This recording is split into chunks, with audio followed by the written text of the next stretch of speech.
नमस्कार प्यारे छात्रों, आप सभी का बहुत बहुत स्वागत है 3 जुलाई 2021 के UPSC IAS civil services current affair और एडिटोरियल प्रोग्राम में। कैसे हैं आप सभी? सबसे पहले कंफर्म कीजिए कितने लोगों ने अभी तक के पूरे 17 सेशन अच्छे से हमारी प्लेलिस्ट में देख लिए और आपको मज़ा आ रहा है, सीखने को मिल रहा है। कंफर्म करो एक बार तो जरा हमारा भी जोश बढ़ जाए भाई। स्वागत है आपका 17 सेशन में। दोस्तों, मेरा ये स्पेशल सेशन रिलीज हो चुका है, कृपया इस सेशन को पूरा अच्छे से देख लें। कॉम्प्रिहेंसिव सेशन है, आपका बहुत लाभ होगा। I wish you all the best. Channel पर ये सेशन अवेलेबल है और सेशन अच्छा लगे तो ज़रूर अपने साथियों को चैनल के साथ ज़रूर जोड़िएगा। बस 2 दिनों के बाद हमारा कोर्स शुरू हो जाएगा, एफएनटी क्रैकर और एफएनटी क्रैकर कॉम्बो, इकोनॉमी क्रैकर और इकोनॉमी क्रैकर कॉम्बो। उम्मीद करूंगा कि आप हमारे साथ अवश्य इस कोर्स में जुड़ेंगे। दोस्तों, ये हमारी सीरीज सभी सीरियस आईएएस एस्पायरेंट्स के लिए है। आप किसी भी सरकारी परीक्षा में बैठ रहे हो, विशेषकर सिविल सर्विसेज, ये सीरीज आपको 100% डायरेक्ट एग्जाम में मदद करेगी। इसलिए अच्छे से पूरी सीरीज देखें, अपने नोट्स बनाएं। आज के हिंदू अखबार के ये 4 एडिटोरियल्स मैं लेकर हाजिर हूं। इन चारों एडिटोरियल्स को आज हम देखेंगे और बहुत अच्छे से देखेंगे।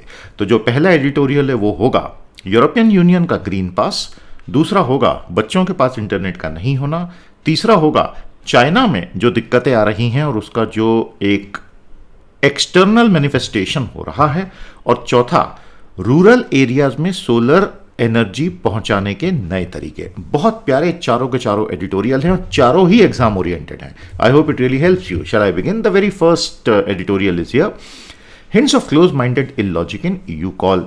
तो यूरोपियन यूनियन ने हाल में जो नया वैक्सीन रिलेटेड लिस्ट जारी की, उसमें यह बड़ा साफ दिखाई दे रहा है कि एकदम बंद दिमाग से उन्होंने लिस्ट बना दी, जो कि अच्छी बात नहीं है। 1 जुलाई से ग्रीन पास का कॉन्सेप्ट लागू हो चुका है। यूरोपियन यूनियन के देशों ने कहा है कि भाई केवल वो ही व्यक्ति आ पाएगा यूरोप में जो कुछ स्पेसिफिक वैक्सीन्स लगवा चुका होगा, मतलब पूरे डोज लगवा लिए। और इसको कहते हैं European union digital Covid certificate, EUDCC, यानी कि ग्रीन पास। ग्रीन पास का ही नाम है EUDCC। एग्जाम में MCQ वगैरह बन सकते हैं, ये सारे एब्रीविएशन थोड़े से याद रख लेना। बहुत सारे देश, भारत समेत, विरोध कर रहे हैं क्योंकि जो वहां का CMA है उसने बहुत ही लिमिटेड वैक्सीन्स के नाम इसमें लिए हैं, और जो वैक्सीन्स के नाम इन्होंने लिए हैं वो वैक्सीन्स तो ज़्यादातर जानी पहचानी वैक्सीन्स भी नहीं हैं। तो अगर आप कोमिरनाटी की बात करते हैं, फाइजर की वैक्सीन, या जॉनसन एंड जॉनसन की वैक्सीन जैनसन की बात करें, या मॉडर्ना का स्पाइक वैक्स, या एस्ट्राजेनेका का वैक्सजेवरिया, ये ऐसी वैक्सीन है कि जिनके बारे में तो भारत में किसी ने सुना भी नहीं है। तो हम क्या करेंगे?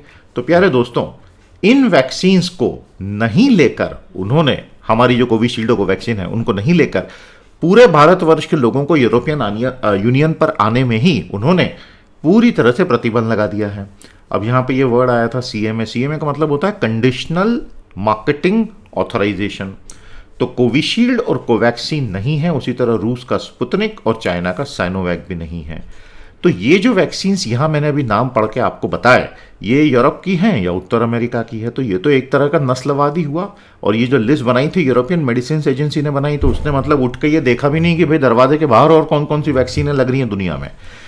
भारत के बड़े dynamic, dashing, handsome external affair minister S Jaishankar ने ये पूरा मामला, एक्सक्लूजन का जो मामला है, यूरोपियन यूनियन के साथ पिकअप किया और उनको बोला कि भाई ऐसे आप पूरे इंडिया को एक्सक्लूड कर दोगे तो फिर पलटवार हमारी तरफ से भी होगा।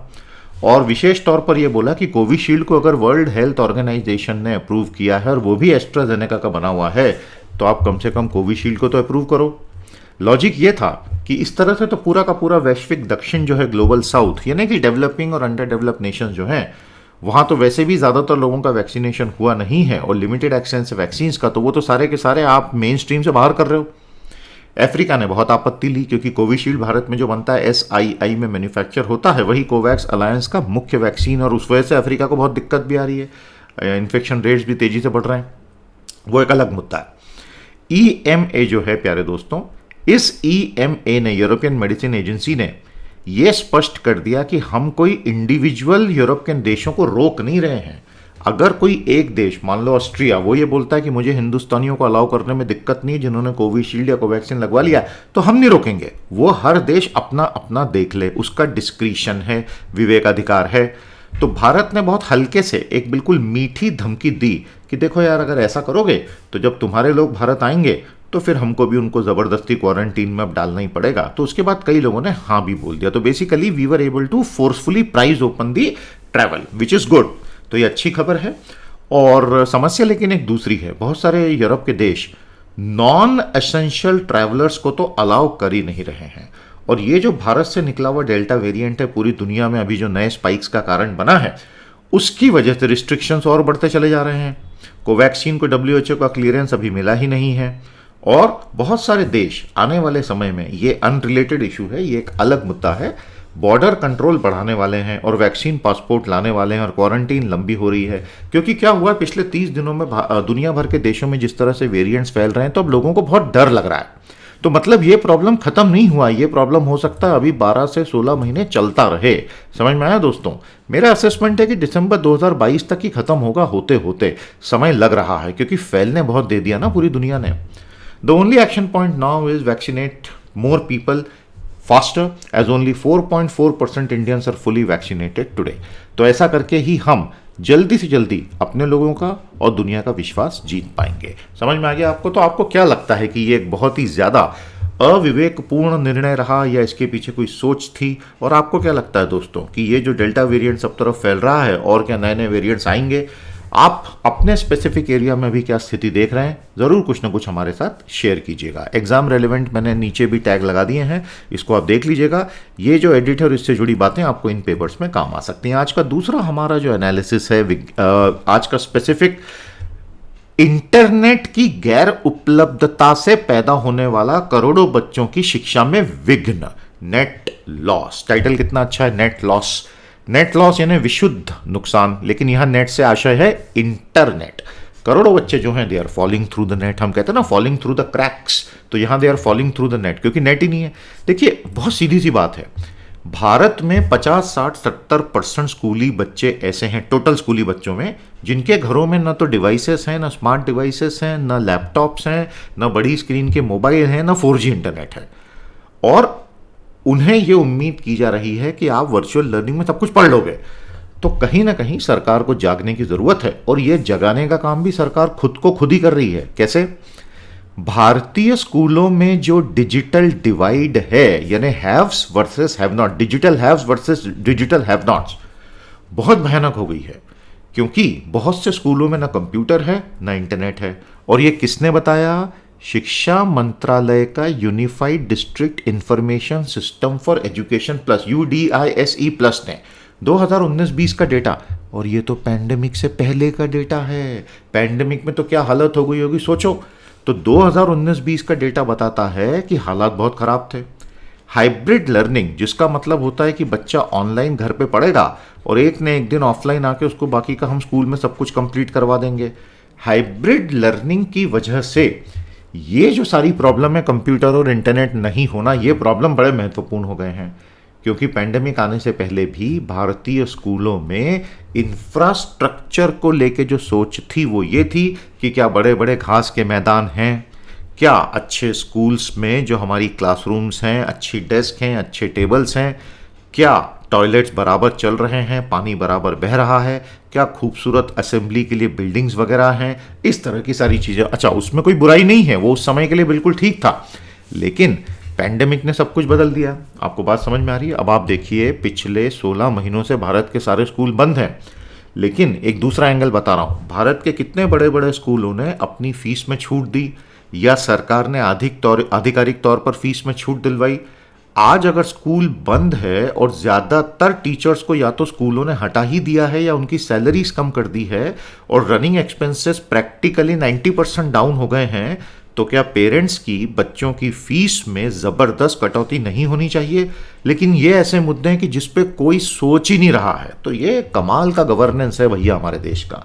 अब ये तो वो बातें जो आंखों से दिख रही हैं, इसलिए मैंने बोला। आपकी क्या राय, ज़रूर शेयर कीजिएगा। अगर आपकी राय मुझसे भिन्न है वो भी शेयर करो, कोई दिक्कत नहीं है। इंटेलेक्चुअली जब तक शेयर कर रहे हो कहीं कोई प्रॉब्लम थोड़ी है। करोड़ों बच्चे जो हैं 2020-21 में, उनको अपने ज़िंदगी का झटका लगा, डबल जेओपार्डी। एक तो उनके पास कोई स्मार्ट डिवाइसेस और इंटरनेट बिल्कुल भी नहीं, और दूसरा इंटरनेट नहीं, और एट द सेम टाइम उनको ये बोला गया कि तुम खुद होके सीखो। भाई ज़्यादातर स्टूडेंट्स को क्लासरूम में टीचर की हैंड होल्डिंग ज़रूरी होती है, उनको बोला आप खुद ही सीख ले। और खुद सीखेगा कैसे? ना उसके पास मोबाइल है, ना 4G है। इसलिए डबल जेओपार्डी मतलब दोहरा झटका। बहुत से बच्चे रोजाना माता पिता के साथ या ग्रुप बनाकर एक एक, दो दो, तीन तीन, पाँच पाँच किलोमीटर दूर जाके टावर के नीचे बैठते हैं, क्योंकि दूर दराज के क्षेत्रों में तो इंटरनेट है ही नहीं, और केवल 22% स्कूलों में इंटरनेट था और केवल 11% सरकारी स्कूलों में। तो आप खुद ही समझ लीजिए कि हम जब बात करते हैं इंटरनेट दो, ये दो, वो दो, तो स्कूल्स अभी जब हाइब्रिड लर्निंग शुरू हो जाएगी तो तैयार नहीं है, तो जल्दी से उनको तैयार किया जाए। केरल में 87% स्कूलों में इंटरनेट था, ओडिशा में 6% में था। तो ये स्टूडेंट्स के लिए डिप्राइवेशन है। आज की दुनिया में हम ये कह सकते हैं बिना अतिशयोक्ति के कि ये ह्यूमन राइट्स का वायलेशन है। जिस प्रकार inability to attend in person भी होता है। कोविड-19 ने सभी देशों को मजबूर कर दिया कि हाइब्रिड लर्निंग मॉडल लेकर आओ। आज की तारीख में वर्चुअल और बाद में इन पर्सन, तो ये मल्टी लेयर्ड प्रोसेस बन जाएगी और अब इससे तो कोई मुक्ति है ही नहीं। इट इज़ नाउ और नेवर। हमारे हर स्कूल में पीसी और इंटरनेट जल्दी से जल्दी लाने की ज़रूरत है। इसके लिए जहां से जो रास्ता इख्तियार करना पड़े वो आप कीजिए। आप नेशनल ब्रॉडबैंड मिशन को यूज़ कीजिए, बीएसएनएल के इतने बड़े ऑप्टिक फाइबर नेटवर्क है उसको यूज़ कीजिए, पर कीजिए ना। उसके अलावा अब जो 5G आ रहा है, अगर अभी से उन सारी कंपनीज के साथ स्कूलों के लिए और इनके लिए टाई अप कर लिया जाए तो we can actually build it into their roll out. Corporates और हार्डवेयर मेकर से बात की जाए और उनको बोला जाए कि जो आपका कॉर्पोरेट सोशल रिस्पॉन्सिबिलिटी का पूरा फंड होता है उसका एक हिस्सा आप हमें दें और आप रिसाइकलिंग करें। भाई कॉर्पोरेट में तो हर 2-3 साल में कंप्यूटर्स पूरे फेंक देते हो, नए खरीद लेते हैं, वो आप सारे फेंकिए मत, वो आप हमको दे दीजिए। तो कहीं ना कहीं ये जो UDISE+ है ये वार्निंग है कि भाई अभी भी समय है, जाग जाओ, वरना बच्चों का जो नुकसान होगा, हमारा डेमोग्राफिक डिविडेंड बहुत बुरी तरह से एडवर्सली हिट हो जाएगा। खुद ही सोचिए ना, करोड़ों बच्चों को ना तो मिड डे मील मिल रहा है, ना उनकी शिक्षा हो रही है, तो बाद में इनको कोप अप करने में कई साल लगेंगे। तो ये एक राष्ट्रीय आपदा का मामला है एक तरह से। क्या आप एग्री करते हैं? आज का तीसरा एडिट बहुत ही खूबसूरत है। In centenary backdrop this is no hand off piece. 1 जुलाई 2021 को शी जिनपिंग ने जिस तरह का भाषण दिया, देखिए ये आपको इन सभी पेपर्स में यूजफुल रहेगा। अलग अलग टुकड़े हैं, अलग अलग जगह काम आएंगे। वो जो भाषण शी जिनपिंग ने दिया वो कहीं भी शांति का संदेश तो बिल्कुल भी नहीं था। और ये ऑथर कहते हैं नारायणन साहब कि चाइना का जो आंतरिक संघर्ष चल रहा है कम्युनिस्ट पार्टी में, वो बाहर की तरफ फूट फूट के निकल रहा है। काफी अच्छा एनालिसिस, आपको बहुत मजा आएगा। भारत और चीन के रिश्ते इतने प्रेडिक्टेबल पिछले 70 सालों में कभी नहीं रहे, और 1 जुलाई को जैसे ही 100 साल पूरे हुए कम्युनिस्ट पार्टी के, तो ये बात और खुल के सामने आ गई। भारत अभी भी याद करता है जिस प्रकार से गलवान हाइट्स पर हमारे सैनिकों की शहादत हुई थी, और वो ये देख रहा है कि किस प्रकार से LAC लद्दाख में पांगोंग सो हो या दूसरी जगह हो, कैलाश हाइट्स हो, वहाँ से चाइना का डिसंगेजमेंट, बातें, लेकिन होता हवा था कुछ नहीं है। अब बुरी खबर यह आई है कि तिब्बत के जो यंग लोग हैं उनकी मदद से चाइना की पीपल्स लिबरेशन आर्मी, जिसके चीफ कमांडर ये भाई साहब हैं, क्योंकि सेंट्रल मिलिट्री कमीशन के चेयरमैन हैं, और PLA कुछ भी करता है तो सीधे शी जिनपिंग के इशारे पर ही करेगा, ये बात आप अच्छे से समझ लो। तो अब तिब्बती युवाओं से लोकल मिलिशिया ग्रुप बनाए जा रहे हैं और उनको बोला जा रहा है पूर्वी लद्दाख में तुमको डालेंगे, यानी हमारे देश की बॉर्डर से जुड़ा हुआ, और वहां लड़ाई भी करनी है, सर्वेलांस भी करना है, जासूसी भी करनी है। तो तिब्बत के लोगों का दिल जीतने के लिए उनको सेना में लिया जा रहा है। भारत और विश्व अभी भी इस चीज को देखने की कोशिश कर रहा है कि 2020 में एकदम से ऐसा क्या हो गया था कि उनका वेस्टर्न थिएटर से PLA को अचानक से LAC में घुसा दिया गया। मतलब ऐसा क्या हो गया था? जून 2021 में आज G7 हो या नाटो के देश हो, दोनों ने चाइना के मिलिट्री एम्बिशंस को लेकर वक्तव्य जारी कर दिए हैं। पिछले महीने की बात है, हमने उसको कवर भी किया था, याद है आपको। लेकिन भारत के कंसर्न्स जो हैं G7 और नाटो से ऊपर हैं, क्योंकि भारत एक 4000 किलोमीटर की LAC शेयर कर रहा है चाइना के साथ, और भारत आज की तारीख में सैनिक संघर्ष में उलझा हुआ है, कल परसों और 100 साल बाद नहीं। और ऐसा क्यों? सीधी सी बात है, दुनिया को जो चिंता हो रही है कि चाइना शायद रेसिप्रोकेट करेगी नहीं। मतलब चाइना को अगर हम बोलेंगे भाई साथ मिलकर आगे बढ़ते हैं और आप ये सब हमने स्टेटमेंट दिए हैं, मतलब हम चिंतित हैं आपके मिलिट्री एम्बिशन से, हो सकता है चाइना रिस्पॉन्ड नहीं करे। और चाइना का जो व्यवहार हमको साउथ और ईस्ट चाइना सीज में दिख रहा है, हांगकांग में जिस प्रकार का दमन चक्र चल रहा है और वीगर मुसलमानों में लाखों को कंसंट्रेशन कैंप में ठूस दिया है, ऐसा लगता नहीं कि शी जिनपिंग सुनेंगे। भारत तेजी से क्वाड के साथ इसी वजह से जुड़ा और इंडो पैसिफिक में भारत का रोल है, लेकिन हो सकता है चाइना इससे भी घबराए नहीं, क्योंकि हो सकता है कि असली कहानी कुछ और ही है, और जो असली कहानी है वो कम्युनिस्ट पार्टी के इंटरनल स्ट्रगल से जुड़ी हुई हो। इतिहास इस बात का साक्षी है कि जब जब इन लोगों को कॉर्नर किया गया, घेरा गया है, उनकी गलती की वजह से या प्राकृतिक आपदाओं की वजह से, चाइना के जो टॉप लीडर रहे हैं, वो माओ से तुंग रहे हों या डेंग शाओपिंग रहे हों, वो हमेशा दूसरे देशों पे हमला कर देते हैं। माओ ने 1962 में ये किया था, क्योंकि 1958 से 62 तक का उनका जो ग्रेट लीप फॉरवर्ड मूवमेंट था, जिसमें वो रातों रात चाइना को इंडस्ट्रियलाइज करना चाहते थे, वो पूरी तरह से फ्लॉप शो हो गया था और माओ के नेतृत्व पे सवालिया निशान लग गए थे। तो उन्होंने भारत पे हमला कर दिया था। ये सब मैंने इसके अंदर बहुत अच्छे से कवर किया है। आप इस सेशन को बहुत ध्यान से देख लेना दोस्तों, और उस सेशन में कॉमेंट में जरूर बताना आपने क्या क्या सीखा। It's available on the YouTube channel, miss मत करना। हाँ, और उस वक्त माओ जेडोंग जो है चाइना के करोड़ों लोगों को अपनी अंदर की दिक्कतों से डाइवर्ट करने में सफल हो गए, क्योंकि राष्ट्रवाद का गाना गाने लग गए थे कि देखो देखो देखो। और कम्युनिस्ट पार्टी के अंदर भी जो लोग उनके नेतृत्व पे सवाल उठा रहे थे, डिसिडेंट, उनको भी उन्होंने निपटा दिया था। डेंग शाओपिंग ने यही काम जून 1989 के थियाननमेन चौक हत्याकांड के बाद किया था। वो एग्रेसिव हो गए थे एकदम। शी जिनपिंग जिस तरह से पिछले 10 सालों में, इनफैक्ट 9 सालों में पूरी सत्ता अपने एक केंद्र बिंदु में कैप्चर करके बैठे हैं, वो शायद अब ये बोल रहे हैं, सोच रहे हैं, समझ रहे हैं कि मैं माओ से भी आगे निकल जाऊंगा, और मैं तो चाइना के जो बड़े बड़े सम्राट हुए हैं पिछले 4000 सालों के, मैं तो उनके बराबर ही चला जाऊंगा। और इसलिए अमेरिका को पीछे छोड़ना 2049 तक ये चाइनीज ने अपना बहुत बड़ा गोल बना लिया, क्योंकि हो सकता है इसके पीछे इनकी पर्सनल महत्वाकांक्षा हो। लेकिन क्या ये सब इतना इजी होगा? बिल्कुल भी नहीं। शी जिनपिंग को समझ में आ गया 9 साल में, क्योंकि अमेरिका की ताकत बहुत भयंकर है, और पीएलए को नंबर 1 मिलिट्री बनाना ये अगले 5, 7, 8, 10 साल में तो संभव ही नहीं है।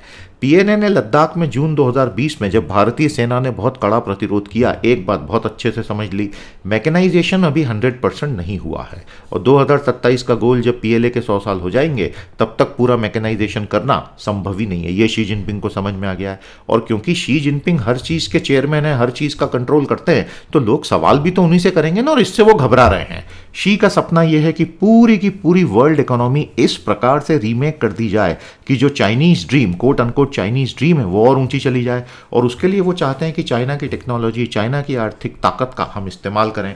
लेकिन 9 सालों में जितना तेजी से आगे बढ़ने का सपना देखा था, वो सपना तो अधूरा रह गया। उतनी तेजी से ये आगे बढ़ ही नहीं पा रहे हैं। आपको बात समझ में आई? शी कोशिश कर रहे हैं अपना, जिस प्रकार से डेंग शाओपिंग ने भी किया था, new socialist ideology with Chinese characteristic, कि ये जो पूंजीवाद अभी आप चीन में देख रहे हैं, दरअसल ये पूंजीवाद नहीं है। ये पूंजीवाद को खत्म करने के लिए समाजवाद के अलग अलग चरण है। ये नई विचारधारा है चीनी गुणधर्मों के साथ, और इस सब में समय लग रहा है। तो ये काफ़ी संभव है, नारायणन बोलते हैं, कि कम्युनिस्ट पार्टी में आंतरिक विद्रोह हो रहा हो और शी को काफ़ी ज़्यादा सवालों का सामना करना पड़ रहा हो, और इसलिए वो एक्सटर्नली इतने आक्रामक हो गए। क्योंकि सीपीसी कोई मोनोलिथ नहीं है। सीपीसी 1921 में जब से बना, तब से उसके अंदर बहुत बड़े बड़े परिवर्तन आए हैं, और जब जब पार्टी में परिवर्तन आते हैं, तो चाइना की सेना और चाइना एज अ कंट्री, 3 चीज़ें ना वहाँ, एक पार्टी, एक सेना और एक देश है। तो पार्टी जब जब लड़खड़ाती है, तो सेना और देश अजीबोगरीब व्यवहार करने लगते हैं। तो हो सकता है आज भी वही हो रहा हो, और अगर ऐसा है तो आने वाले समय में हमको ये ध्यान रखना चाहिए कि हो सकता है पार्टी के अंदर बहुत सारे लोग शांतिपूर्ण सह अस्तित्व भारत के साथ, दुनिया के साथ मांगे, जो फिलहाल शी जिनपिंग अपने पर्सनल एम्बिशंस के चाहते नहीं करने देना चाहते हैं। तो कहीं ऐसा तो नहीं कि शी जिनपिंग ने एक फॉस्टियन बार्गेन कर लिया है। फॉस्टियन बार्गेन क्या था कि एक जर्मन कलाकृति है जिसमें एक पूरी कहानी है, तो जिसमें जो कैरेक्टर है वो डेविल के साथ एक पैक्ट कर लेता है कि मुझे मेरा सारा, मेरी आत्मा मैं तुम्हें दे रहा हूं, बदले में तुम मुझे इतना पैसा दे दो और जिंदगी के सारे भौतिक सुख दे दो कि मैं अपनी आत्मा भी छोड़ने को तैयार हूं। तो कहीं शी जिनपिंग ने ऐसा फॉस्टियन बार्गेन तो नहीं कर लिया डेविल के साथ कि मुझे तो बस अभी राजा बनना है, बाकी फिर दुनिया तबाह हो तो हो। बहुत अच्छा लेख था। समराइज कीजिए कमेंट थ्रेड में, और आपको क्या लगता है बताइए। और वो सेशन देख लिया है नहीं, ये भी कंफर्म करो कम्युनिज्म वाला।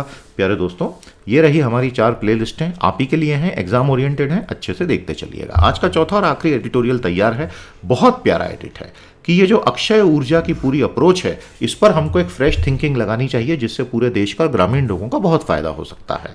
भारत ने रूरल सेक्टर तक अपनी पावर की पहुंच, यानी कि ऊर्जा, यानी कि बिजली 2011 के बाद पहुंचाई है, और पहले 55% घरों में ग्रामीण क्षेत्रों में होती थी, अब 96% तक पहुंचा दी गई है 2020 में।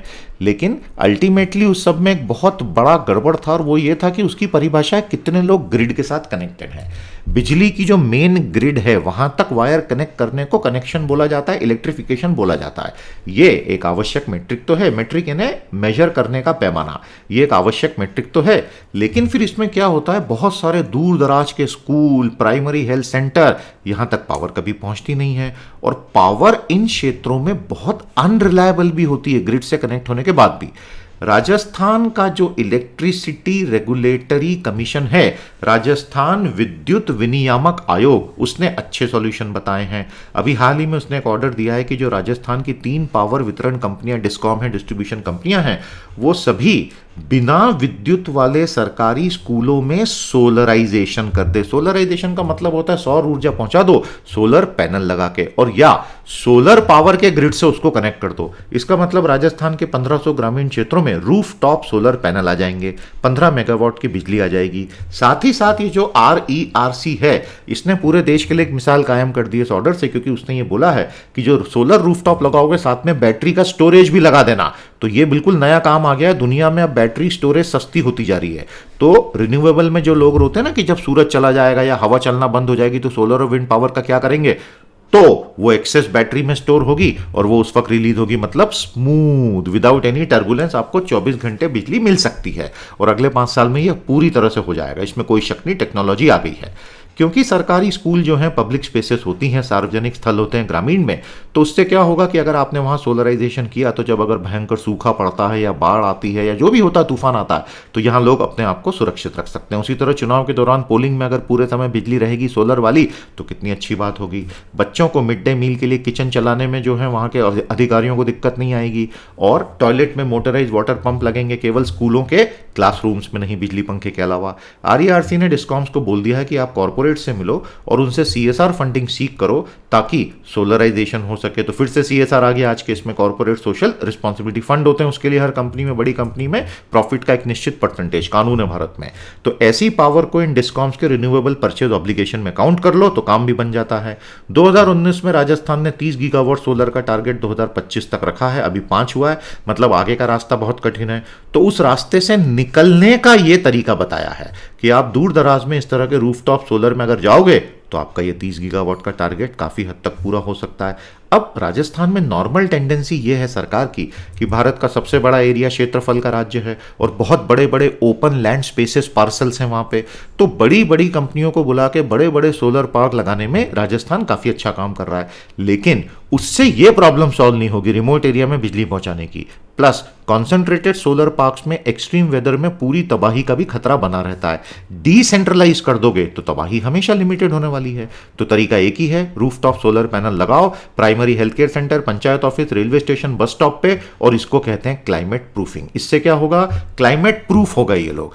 अब मौसम कुछ भी चलता रहे, जलवायु कुछ भी चलती रहे, इनके पास अगर बैटरी स्टोरेज भी है तो दिन में 2-3 घंटे तो सूरज निकलेगा ही, गाड़ी चलती रहेगी। अमेरिका में 2021 में आपको पता है टेक्सास में भयंकर ब्लैकआउट आया था, और वो इसलिए आया था कि वहां के प्राकृतिक गैस पर चलने वाले पावर प्लांट्स की क्लाइमेट प्रूफिंग नहीं की थी। हम नहीं चाहते भारत में ऐसा हो।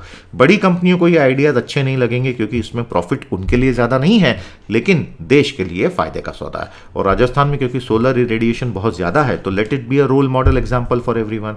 तो इस तरह से जो पावर जनरेट करेगा, यानी एक एक घर के ऊपर, एक एक स्कूल के ऊपर, वही उस पावर को कंज्यूम करेगा और एक्सेस पावर को ग्रिड में सप्लाई भी कर सकता है। Power generators will become consumers and suppliers all together. आया मजा आज के एडिट्स में? तो इसको समराइज कर दो। जजेस must look at the facts of a case and it's human aspect. तो भारत के chief justice is making all the right kind of statements, और आपने ये कहा है कि केवल कानून जरूरी नहीं होता है, केवल स्टेरी डिसाइसिस जरूरी नहीं होता है, आपको उस पर्टिकुलर मामले के तथ्यों को देखना बहुत आवश्यक है, और साथ ही साथ एक इंसानी जज्बा भी होना जजेस में बहुत जरूरी। बहुत बढ़िया बात कही। तृणमूल कांग्रेस की सीधी सीधी लड़ाई बीजेपी की सरकार के साथ इतनी बढ़ गई है कि सॉलिसिटर जनरल तुषार मेहता को हटाने की बात की जा रही है क्योंकि ये पूरी तरह से बायस्ड हैं, ऐसा आरोप तृणमूल ने लगाया है, जो खुद अभी पोस्ट पोल वायलेंस के आरोपों में कलकत्ता हाईकोर्ट में घिर गई है। हरियाणा के भूतपूर्व मुख्यमंत्री चौटाला जी बहुत बड़ा रिक्रूटमेंट स्कैम में फंस गए थे और वो 10 साल जेल की सजा काट के अभी बरी हुए। उन्होंने कहा है मैं पहले भी गरीबों के लिए लड़ता था, मैं आगे भी गरीबों के लिए लड़ूंगा। बढ़िया है। 216 करोड़ वैक्सीन डोजेस हमने जो बोला था वो तो एक एस्पिरेशनल गोल था। वी के पॉल इनकी एस्पिरेशन थी 15 मई 2020 को भारत में कोविड के केसेस जीरो हो जाएंगे, प्रेस मीट में बोला था। को पॉल साहब हम समझते हैं आपकी बात, हम भी आपकी बातों को एस्पिरेशनली ही लेते हैं सर, चिंता मत कीजिए। पैंडेमिक ने दुनिया भर में मानव तस्करी को बढ़ाने में बहुत बड़ा रोल प्ले किया है, 100% सही बात है। आप भारत में देखिए ना, इलीगल अडॉप्शन के केसेस कितने बढ़ गए हैं। Big techs push into financial sector poses risk, finally RBI ने वो कह दिया जो हर कोई पहले कहता आया है। बड़ी बड़ी कंपनियां जब करोड़ों करोड़ों यूजर्स के साथ फिनटेक प्रोडक्ट्स लाती हैं, सिस्टेमिक रिस्क पैदा होती है। ये बात शी जिनपिंग और उनके रेगुलेटर्स ने पिछले 1 साल में चाइना में सीधे एक्शन करके एंट ग्रुप को समझाई थी। वो भारत में भी अब नॉइजेस चालू हो गई हैं। आज के लिए इतना ही, जुड़े रहिएगा हमारे साथ और आने वाले हमारे क्रैकर कोर्सेस में जरूर हमारे साथ जुड़िएगा। 6 जुलाई से एसएनटी क्रैकर, 8 जुलाई से इकोनॉमी क्रैकर। आज के लिए इतना ही, सेशन को लाइक और शेयर कीजिएगा, चैनल को सब्सक्राइब भी। नमस्कार, जय।